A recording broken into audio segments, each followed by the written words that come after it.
నమస్తే. ప్రస్తుతం మనతో పాటు ఉన్నారు సీనియర్ జర్నలిస్ట్ భరద్వాజ్ గారు. సార్ నమస్తే అండి. నమస్తే. 'లెనిన్' సినిమా చూసొచ్చారు మీరు.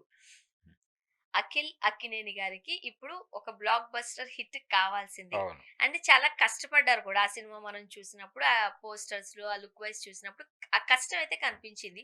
బట్ ఏంటో దురదృష్టవశాత్తు ఆ కష్టం తెర మీద ప్రజల్ని ఆకట్టుకుంటున్నాయి కొన్ని సినిమాలు మాత్రమే. మరి 'లెనిన్' ఏ కోవకొచ్చింది?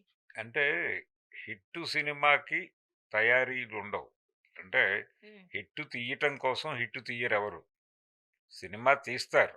ఆ! ఆ సినిమా హిట్ అయితే అవుతుంది. ఇంకోటేదైనా అయితే అవుతుంది. అంతే తప్ప సినిమా భవిష్యత్తును నిర్ణయించేది ప్రేక్షకులే. అంతే తప్ప హిట్టు అని చెప్పి తయారు చేయరెవరు సినిమాని. హ్మ్. కానీ ఈ సినిమాని మేము హిట్టు అని చెప్పి తయారు చేస్తున్నామని ప్రెజర్‌కి గురయ్యారు వాళ్ళు. అంటే డైరెక్టర్ గారు ప్రెజర్ తీసుకున్నాడు. హీరో గారు ప్రెజర్ ఉంది ఆయన మీద ఆల్రెడీ. మనం ఒక హిట్ ఇచ్చి తీరాలి అని అనుకున్నాడాయన. ఈ హిట్టు అనే ప్రెజర్‌తో ఈ సినిమా తయారైంది. హ్మ్. ఎప్పుడైతే ఈ హిట్టు అనే ప్రెజర్‌లో వీళ్ళున్నారు అనే విషయం అర్థమైందో, ఎక్కడైనా ఏదైనా తేడా అయితే ఏమిటి వీళ్ళ పరిస్థితి అనే ఆందోళన మొదలైంది. ఇండస్ట్రీలో కాదు, బయట ప్రేక్షక లోకంలో. నిజానికి అక్కినేని అభిమానులు మాత్రమే కాదు, సాధారణ సినీ ప్రేక్షకుడు కూడా అఖిల్‌కి ఒక హిట్ రావాలని కోరుకున్నాడు. అవును. అతను చాలా ఇబ్బందిగా ఉంది. అతనికి ఒక హిట్ వచ్చేస్తే అక్కినేని ఫ్యామిలీ హ్యాపీగా ఉంటుంది అని అనుకుని వెయిట్ చేశారు. నిజమే ఈ సినిమాతో హిట్ కొట్టేస్తాడు అని.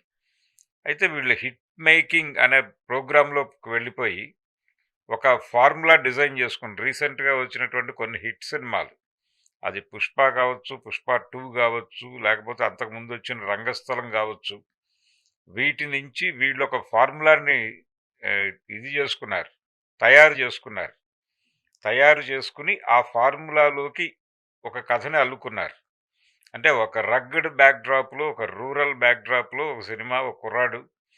అతను ఆ ఊర్లో అందరికీ తలలో నాలుకలా తిరుగుతూ ఉంటాడు. అతనికి 100 కష్టాలుంటాయి చుట్టూ. ఆ 100 కష్టాలు ఎలా అతన్ని కంట్రోల్ చేశాయి, ఎలా ఇబ్బందులకు గురి చేశాయి, వాటిని అతను ఎలా ఎదుర్కొన్నాడు, ఎలా హ్యాండిల్ చేశాడు, ఈ పద్ధతిలో వెళ్ళాలి అని అనుకున్నారు. అనుకుని అక్కడి నుంచి ఒక్కొక్కటి కాన్‌ఫ్లిక్ట్ బిల్డ్ చేసుకుంటూ వెళ్లారు. ఈ వెళ్ళే క్రమంలో మొత్తం ఊరు, ఆ చుట్టుపక్కల ప్రాంతం అంతా ఇతనికి వ్యతిరేకంగా తయారవుతుంది. ఆ వ్యతిరేకత నుంచి ఇతను ఎలా డ్రైవ్ అయ్యాడు అన్న పాయింట్ వైపు నడుపుదామనే ప్రయత్నంలో చాలా చోట్ల లాజిక్‌లు వదిలిపెట్టేశాడు డైరెక్టర్ గారు. హ్మ్. అంటే ఉదాహరణకి ఒక అమ్మాయిని ఒక విలన్ గారు ప్రేమిస్తాడు. హీరోయిన్‌నే ప్రేమిస్తాడు. కానీ హీరోయిన్ సిస్టర్ విలన్‌ని ప్రేమిస్తూ ఉంటుంది. ఓహ్! అయితే ఇది చిన్న కాన్‌ఫ్లిక్ట్. దాన్నెలా హ్యాండిల్ జేయాలి అనే దగ్గర ఒక చిన్న కన్‌ఫ్యూజన్‌కి గురై, దాని నుంచి ఒక మర్డర్ డ్రామాలోకి కథను తీసుకెళ్ళి, తను కన్‌ఫ్యూజ్ అయ్యి ఆడియన్స్‌ని కన్‌ఫ్యూజ్ జేసి, దాని మీద మిగిలిన కథ మొత్తాన్ని డ్రైవ్ జేశాడాయన. దాంతో ఆ కాన్‌ఫ్లిక్ట్ చాలా వీక్‌గా ఉంది. ఇలాంటి వీక్ కాన్‌ఫ్లిక్ట్‌లు చాలా ఉన్నాయి ఈ సినిమాలో. అలాగే పోలీస్ డిపార్ట్‌మెంట్‌కి, ప్రిజన్ డిపార్ట్‌మెంట్‌కి ఉన్న తేడా తెలియకపోవడం. అసలే తెలుగు డైరెక్టర్ల మీద ఒక అభిప్రాయం ఉంది ప్రపంచానికి.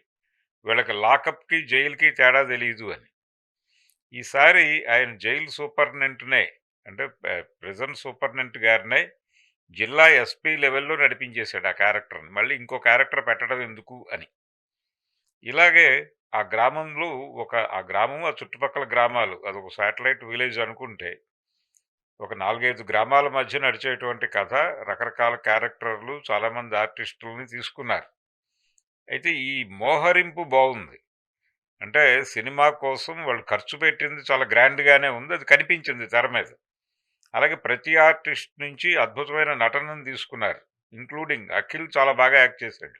హ్మ్. అలాగే హీరోయిన్ క్యారెక్టర్‌లో ఫీమేల్ లీడ్‌లో భాగ్యశ్రీ చాలా బాగా చేసింది. మిగిలిన క్యారెక్టర్లు ప్రతిదీ, శివాజీకి మంచి క్యారెక్టర్ వచ్చింది ఈ సినిమాలో. నిజానికి దీనికున్నటువంటి పౌరాణిక రెఫరెన్స్, మహాభారతంతో రెఫరెన్స్ తీసుకొచ్చారు ఈ కథకి. నిజానికి ఆ మహాభారతంతో కనెక్టివిటీ ఉన్నటువంటి క్యారెక్టర్ అతనిదే. ఓకే. శివాజీది. శివాజీది అలాగే బ్రహ్మాజీది. ఆ 2 క్యారెక్టర్‌లకి కొంత కనెక్టివిటీ ఉంది. అందులో బ్రహ్మాజీ క్యారెక్టర్ కంటే కూడా శివాజీ క్యారెక్టర్ బెటర్‌గా వెళ్ళింది. అందుకని ఈ ప్రాజెక్ట్‌లో అదృష్టం శివాజీదే. కాకపోతే అఖిల్‌తో చేసినటువంటి సన్నివేశాలు లేదు అఖిల్ సోలోగా చేసిన సీన్స్ చాలా ఎమోషనల్‌గా వెళ్ళినాయి. ఆడియన్స్‌కి చాలా ఎమోషనల్‌గా కనెక్ట్ అయినాయి. కానీ ఈ కష్టం ఎంతవరకు నిలబడుతుంది అనేది చెప్పడం ఇబ్బందే. ఎందుకంటే వీళ్ళు పునాది అనుకున్నటువంటి కాన్ఫ్లిక్ట్ ప్రాపర్‌గా అనుకోలేదు. లూజ్‌గా వెళ్ళింది. హ్మ్. దీనికి కారణం ఒక రకంగా సందీప్ రెడ్డి వీళ్ళు చేస్తున్నటువంటి సినిమాల్లో వీళ్ళొక సిద్ధాంతాన్ని ఎస్టాబ్లిష్ చేశారు. ఆ సిద్ధాంతం ఏంటంటే సినిమాకి కథ అక్కర్లేదు. జస్ట్ క్యారెక్టరైజేషన్‌తో కథని జనాలు వాళ్ళే క్రియేట్ చేసుకుంటారు. మనం విడిగా కథో కాన్ఫ్లిక్టో అక్కర్లేదు. క్యారెక్టరైజేషన్ మీద దృష్టి పెట్టండి. ఒక యాటిట్యూడ్ తగిలించండి. సినిమా దానంతట అదే డ్రైవ్ అయిపోతుంది అని ఒక అభిప్రాయం కలిగించారు. ఆ అభిప్రాయాన్ని డైరెక్టర్ మురళీ గారు వంట పట్టించుకున్నారు. వంట పట్టించుకుని ఆ పద్ధతిలో వెళ్ళిపోయి అసలుది వదిలేసాడు ఆయన కూడా. హ్మ్. వదిలేయటం వలన ఒక డొల్లతనం కనిపిస్తుంది సినిమాలో. అది ల్యాగ్ అని కొందరు రకరకాలుగా వ్యాఖ్యానిస్తున్నారు కానీ కాన్సెప్చువల్గానే ప్రాబ్లం ఉంది ఆ కథలో. అందుకని ఇంకొంచెం బెటర్గా డిజైన్ చేసుకుంటే బాగుండేది. అంటే హిట్ సినిమాలను చూసి హిట్ ఫార్ములా తయారు చేసుకుని హిట్ సినిమా తీస్తున్నానని భ్రమకి గురై ఇలాంటి సినిమా తయారు చేశారు ఫైనల్గా. సో ఈ సినిమా ఏ మేరకు వర్కౌట్ అవుతుంది, కమర్షియల్గా ఎంత మేరకు రన్ అవుతుంది అంటే ఇప్పుడు ఏ సినిమా అయినా 3 to 4 డేస్ సినిమాలే, వీకెండ్ మూవీసే. కాబట్టి ఈ వీకెండ్ అయితే సస్టైన్ అవుతుంది ఆ సినిమా డెఫినెట్గా. ఆ సినిమాకి క్రియేట్ అయినటువంటి బజ్జు అలాగే ఇమేజు అక్కినేని అభిమానులతో పాటు సాధారణ ప్రేక్షకులు కూడా అతనికి హిట్ రావాలని కోరుకోవడం ఇవన్నీ కలిసి మండే వరకు నడిచిపోతుంది సినిమా.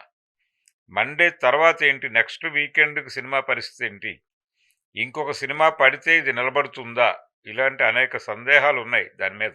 అండ్ ఏదైనా ఒక్క పాట హిట్ అయినా సరే, ఒక్క పాట కూడా సినిమాని నడిపిస్తూ ఉంటది. మనకి 'లెనిన్‌లో' ఆ సాంగ్స్ కూడా అంత మ్యూజికల్గా కూడా పెద్ద గొప్పగా ఏం లేవు, అంత ఏమనిపించవు. క్యాచీ పాటలు ఏం లేవు, ఏదో అలా సోసోగా వెళ్ళిపోయింది. తమన్ కంట్రిబ్యూషన్ గురించి చాలా చర్చ జరిగింది కానీ తను చాలా సాధారణమైన సంగీతమే ఇచ్చాడు ఈ సినిమాకి. అంటే దీనిలో ఒక ప్రేమ కథ కూడా ఉంది. ఆ ప్రేమ కథకి తగినంత ప్రాధాన్యత ఇవ్వలేకపోయాడు డైరెక్టర్ గారు. అంటే ఆయన ఒక మూస ధోరణిలో వెళ్ళాడు. వెళ్ళటం వలన వచ్చిన సమస్య ఇది. యాక్చువల్‌గా ఏదన్నా సరికొత్త కథలను ఎంచుకోవడంలో, లేదు అనంటే ఆహ్, వినూత్నంగా చేయడంలో 'నాగార్జున' గారు ముందుంటారు. అంటే చిన్న డైరెక్టర్‌ని కూడా ఆయన ప్రోత్సహిస్తూ ఉంటారు. అవును. బట్ 'లెనిన్' కథ విన్నప్పుడో, తీసేటప్పుడు ఎందుకంటే ఖచ్చితంగా ఇప్పుడు ఆ ఫ్యామిలీకే హిట్ కావాలన్నట్టు ఉంది పరిస్థితి. ఎక్కడ తడబడుతున్నారు వీళ్ళు? ఇంత అంటే ఎక్స్‌పీరియన్స్ ఉంది 'శివ' గదా! అనే సినిమా హిట్ అయిపోతుందని ఎవరూ అనుకోలేదు ఆ రోజున. ఆయన కూడా అనుకున్నాడో లేదో అనుమానమే. ఆయన హ్మ్. ఒక్కడే నమ్మాడు కొంతమేరకు. యార్లగడ్డ సురేంద్ర గారు కొంత నమ్మాడు. అంటే ఒక మంచి సినిమా చేస్తున్నామని నమ్మారు తప్ప హిట్ అయిపోతుంది, పెద్ద హిట్ అవుతుంది అని అయితే అనుకోలేదు వాళ్ళు. వాళ్ళ హోప్స్ అన్నీ కలెక్టర్ గారి అబ్బాయి మీద ఉన్నాయి ఆ రోజుల్లో. అది బి గోపాల్ గారు డైరెక్టర్ కాబట్టి ఒక కమర్షియల్ హిట్ కోసం చేసిన సినిమా అది. అది దాని పద్ధతిలో అది వర్కౌట్ అయింది. కానీ 'శివ' అనే సినిమా విచిత్రంగా దాన్ని మించి ఆడేసింది. ఆడటానికి కారణం అది హిట్ తీయటం కోసం తీసిన సినిమా కాదు. ఒక సినిమా తీద్దామని తీశారంతే. ఒక జెన్యూన్ సినిమా తీద్దాం, నిజాయితీగా సినిమా తీద్దామని చేశారు. ఆ నిజాయితీయే ఆ సినిమాని గెలిపించింది. అలాంటి నిజాయితీ ప్రాజెక్టు గనక టేకప్ చేస్తే హిట్ కొడతారు వీళ్ళు. కానీ హిట్ కోసం ప్రయత్నం చేస్తే అది జనాలు నిరాదరించే అవకాశం ఉంది. దానికి ఉదాహరణ ఈ సినిమా. హ్మ్. ఇది మాత్రమే కాదు, ఈ మధ్య కాలంలో వచ్చిన 'పెద్ది' సినిమా పరిస్థితి కూడా ఇదే. అంటే దానికి దీనికి కొన్ని సిమిలారిటీస్ ఉన్నాయి. అంటే స్క్రిప్ట్ వైజ్ వీళ్ళు అంటే ఆ ప్రభావానికి గురయ్యారు. ఆ ప్రభావానికి ఎంతగా గురయ్యారంటే ఒక్క మాటలో చెప్పాలంటే అక్కడ కాలు పోతే ఇక్కడ కళ్ళు పోయేటువంటి పరిస్థితి. అంటే అలాంటి ఆ లెవెల్ ఇమిటేషన్ నడిచింది. అందుకని కొంత ఇబ్బంది పెట్టింది ఈ సినిమా. కొత్తగా అనిపించలేదు జనాలకి. కొత్త వాతావరణము లేదు. రకరకాలుగా అనేక సినిమాల్లో చూసేసిన సన్నివేశాలే దొర్లుతూ ఉంటాయి. క్యారెక్టరైజేషన్ అనే పేరుతో చేసిన కసరత్తు కూడా రిపీటెడ్‌గా అనిపించింది. అందుకని థియేటర్‌లో కూర్చున్న ప్రేక్షకుడికి వీళ్ళేదో చాలా కష్టపడుతున్నారు అనే అభిప్రాయం అయితే కలిగింది. హ్మ్. కానీ ఎందుకు కష్టపడుతున్నారో అర్థం కాలేదు ఎవరికీ. అంటే ఈ మాత్రం దానికి ఇంత ఊరంతా కలిసి ఒక కుర్రోడి మీద యుద్ధం ప్రకటించాలా అంటే ఒక ఊరికి అనాథగా వచ్చి, ఆ ఊరి ప్రజల ఆదరణతో బతుకుతూ, ఆ ఊరికి ఏదో చెయ్యాలి అని తపన ఉన్నటువంటి ఒక కుర్రాడికి వ్యతిరేకంగా ఊరు మొత్తం ఒకటవటం. ఇలాంటిది క్రియేట్ చేయాలంటే కింద బేస్‌లో ఒక బలమైనటువంటి రీజన్, ఒక కాన్‌ఫ్లిక్ట్‌ని కనబడాలి. డెవలప్ చేయాలి. అది జరగల. దాంతో ఇంత నిర్మాణము, ఆ పునాది లేకపోవడంతో ఏ క్షణమైనా కూలిపోవడానికి సిద్ధంగా ఉండే ఇల్లులా తయారైందది.